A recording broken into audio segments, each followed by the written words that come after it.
Ustaz Salman, soalan pertama, adakah Ustaz Salman memahami mazhab Asy'ariyah melalui kefahaman ulama Asy'ariyah sendiri ataupun bukan? Mestilah berdasarkan pembentangan tadi, saya rasa jelaslah kefahaman saya merujuk kepada apa yang disebutkan oleh ulama-ulama Asy'ariyah. Siapa gurunya?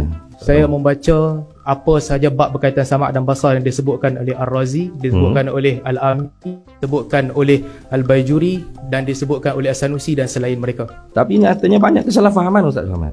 Di mana tu? Ziyadah bukan tambahan, al-mughayarah masuk. Al-Amidi pun bukan jazam, warubbama digunakan dengan perkataan warubbama. Dan banyak Ustaz Salman saya tengok macam tak berapa nak clear antara sifat, ta'alluq sifat. Jadi seperti Ustaz Salman memahami daripada fahaman sendiri, bukan daripada guru-guru Asy'ariyah.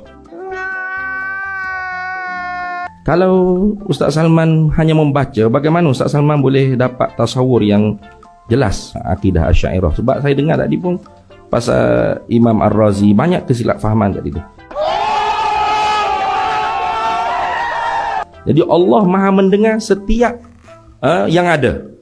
Sama ada yang ada tu qadim ataupun yang hadis yang baru sekarang ni. Nah, betul atau tidak soalannya? Allah Maha mendengar setiap yang ada. Yang ada Ya. termasuk kita yang ada sekarang ni. Ya. Betul atau tidak? Betul. Allah Maha Betul. mendengar setiap yang ada. Jadi kalau betul, kenapa Ustaz Salman kata seperti kisah tu? Kisah yang Ustaz Salman cerita adalah ada ulama Asy'ariyah tegah kata jangan kata Allah mendengar sekarang ni, Allah melihat sekarang ni, nanti berlaku perkara baru.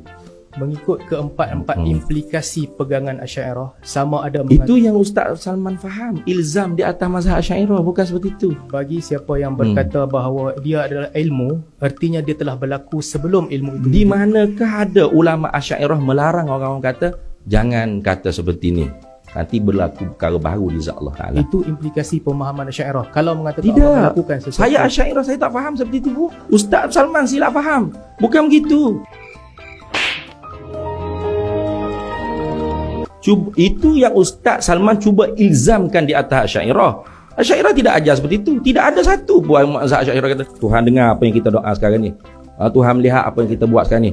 Akan ada satu orang Ustaz Asy'ariyah kata jangan cakap gitu, nanti akan berlaku perkara baru. Tidak ada seperti itu. Adakah cerita tu betul-betul ada dalam kitab? Ni saya awal-awal lagi saya duk tunggu. Cerita tu ada dalam kitab sebiji tak? Asy'ariyah melarang jangan kata seperti itu.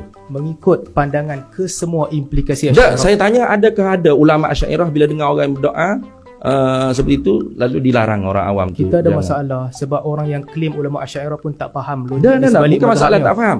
Ada ke tidak dalam nas kita atau tokoh je? Boleh je? Tokoh.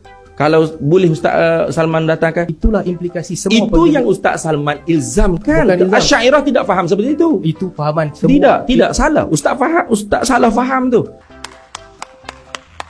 Kalau Ustaz Salman tidak ada orang panggil kitab ataupun bukti yang menunjukkan ada ulama Asy'ariyah yang melarang orang awam bercakap seperti itu, adakah itu fitnah ataupun taqawul? Itu pendirian ulama Asy'ariyah. Tidak, bukan pendirian ulama Asy'ariyah. Itu yang Ustaz Salman ilzam ke atas ulama Asy'ariyah. Ulama Asy'ariyah tak faham seperti itu. Kerana itulah Ar-Razi mendatangkan i'tibari. Ada tak Imam Razi larang orang doa?